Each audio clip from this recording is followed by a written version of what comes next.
एक अच्छा सा एक कारण है।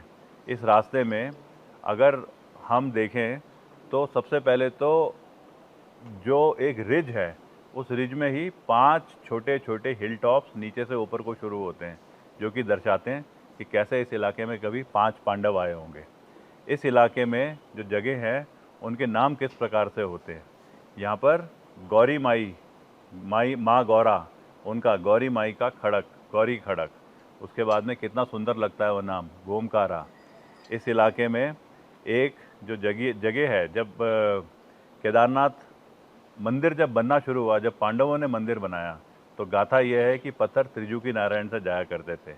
उस टाइम पे त्रिजुकी नारायण से और केदारनाथ जाते हुए जो पत्थरों की जो एक सप्लाई चेन बनी थी, उसको भी किसी ना किसी तरीके से मॉनिटर करना था।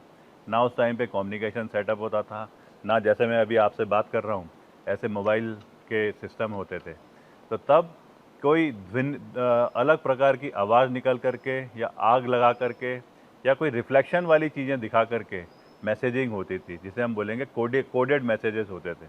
ऐसे मैसेजेस थे करने वाले, उसका नाम उसको बोलते हैं धौड़िया। धौड़िया उस समय जो पांडवों का धौड़िया था, वो कहीं त्रिजुकी नारायण और केदारनाथ मंदिर के बीच में एक स्थान में बैठ गया। और जब केदारनाथ मंदिर पूरा बन चुका था, उस टाइम पे धौड़िया ने त्रिजुकी नारायण वालों को, जो वहाँ से पत्थर काट करके भेज रहे थे, आवाज़ दे करके, मैसेज दे करके बताया कि अब और पत्थरों की ज़रूरत नहीं है। वैसा स्थान इस वैकल्पिक मार्ग के बीच में एक जगह पे आता है। और उस जगह जब खड़े हो तो दिखता है कि बिल्कुल बड़ी बड़ी चट्टानें जिस तरीके से खड़ी करी गई हैं ज़मीन पे, वो वाकई में उस धौड़िया ने वहाँ पे अपने को ज़मीन पे विलीन कर लिया था। यहाँ पर इस यात्रा में बहुत बड़ा एक रोज़गार का एक जरिया सरकार के पास में है, लोकल बेरोजगारों को देने का। नेपाल में एक सिस्टम होता है जिसमें कहते हैं 1 टूरिस्ट 1 गाइड। तो एक टूरिस्ट के साथ में एक गाइड डेडिकेटेड चलता है, वो 2-3 दिन की जो भी यात्रा होती है वो एक उनके सिस्टम में है, हमें वो सिस्टम फॉलो करना है। 1 टूरिस्ट 1 गाइड। और यहाँ के लोकल जो जितने भी लड़के हैं, मैं क्योंकि उन्हें प्रैक्टिकली देख चुका हूँ, क्योंकि वो मेरे यूथ फाउंडेशन कैंप में आते रहते हैं, ट्रेनिंग लेते हैं, फौज में भर्ती होते हैं, और जो नहीं होते हैं वो आज भी कहीं ना कहीं ट्रेंड हैं। उन लड़कों के अंदर इतनी क्षमता है कि वो 1 टूरिस्ट 1 गाइड वाले कॉन्सेप्ट में उत्तराखंड का नाम तो रोशन करेंगे ही, और यहाँ पे बहुत बड़ा रोजगार का जरिया भी बनाएंगे। फॉरेस्ट डिपार्टमेंट के लिए इस पूरे रूट में कहीं पे भी परमिशन देने में मेरे को लगता है प्रॉब्लम नहीं होनी चाहिए। मैंने भी फॉरेस्ट नियम पढ़े हुए हैं, फॉरेस्ट के अधिकारी मेरे अच्छे दोस्त हैं, वो मेरे को बीच में एडवाइस करते रहते हैं कि कैसे within norms, within the guidelines, within the framed laws, कैसे लोकल जनता को और इस क्षेत्र को एक बहुत बड़ा बढ़ावा जंगल के बीच के रास्तों से ट्रैकिंग रूट बनाने में फॉरेस्ट डिपार्टमेंट को कहीं पे भी प्रॉब्लम नहीं होगी। आज फॉरेस्ट डिपार्टमेंट ने एक वहाँ पे रूट बनाया है जो कि तोशी त्रिजुकी नारायण से होकर के और केदारनाथ तक के लिए बोला जाता है कि बन चुका है। मैं उस रूट से होके आया हूँ। तोशी त्रिजुकी नारायण से गोमकारा तक का रूट काफ़ी हद तक ठीक है, लेकिन उसके बाद शायद ऐसा हो सकता है कि फॉरेस्ट डिपार्टमेंट के जिन लोगों ने या उन्होंने जिन लोगों को रिसर्च करने के लिए या सर्वे करने के लिए भेजा होगा, उन लोगों को ना पहाड़ की बहुत ज़्यादा नॉलेज नहीं थी। तो उन्होंने क्या करा, वो रूट को ऐसे पहाड़ के सबसे ऊंचे टॉप में क्रॉस करते करते बनाया हुआ है कि अब वो रूट बड़ा चैलेंजिंग हो गया है, बहुत ऊंचे ऑल्टीट्यूड से जाता है, और एक श्रद्धालु के लिए शायद उस रूट में चलना काफ़ी मुश्किल है। उसी के बगल में गोमकारा से और केदारनाथ जाते हुए जो स्थान पड़ता है पुराना, जिसको बोलते थे गरुड़ चट्टी, वहाँ के लिए कुछ ऐसे नेचुरल अलाइंड ट्रैक्स हैं जिसमें शायद कभी जंगली जानवर चलते होंगे या भेड़ बकरी वाले उसको इस्तेमाल करते हैं, वो ना एग्जिस्ट करते हैं। उसमें थोड़ा सा एफर्ट लगाने की ज़रूरत है और ये रास्ता बहुत आसान बन जाएगा।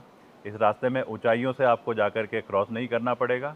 एक श्रद्धालु को जाने के लिए बड़े अच्छे तरीके से कम डिस्टेंस में केदारनाथ पहुंचने का तरीका मिल जाएगा, और सेफ्टी के पर्पज़ से ये रास्ता बहुत ज़्यादा सेफ हो जाएगा। मैं इस मार्ग, केदारनाथ के इस मार्ग को, जाने वाले इस मार्ग को ये बोल सकता हूँ कि जिस प्रकार से मैंने एक टीम खड़ी करी थी जिसने केदारनाथ पुनर्निर्माण करा है, उसी तरीके से केदारनाथ पुनर्निर्माण के जो स्टैंडर्ड थे, लेवल ऑफ स्टैंडर्ड थे, और जिस कम समय में उस विपरीत परिस्थितियों में पुनर्निर्माण हुआ था, वैसा मैं इस रास्ते को बना करके पूरा कर सकता हूँ। मेरे को जानकारी है यहाँ पे लोकल रिसोर्सेज किस प्रकार के अवेलेबल हैं, युवाओं में किस तरीके की एनर्जी है, कैसे उनको अमेलगेमेट करा जाए और एक बहुत बड़ा रोजगार का जरिया उत्तराखंड सरकार को मिल पाएगा।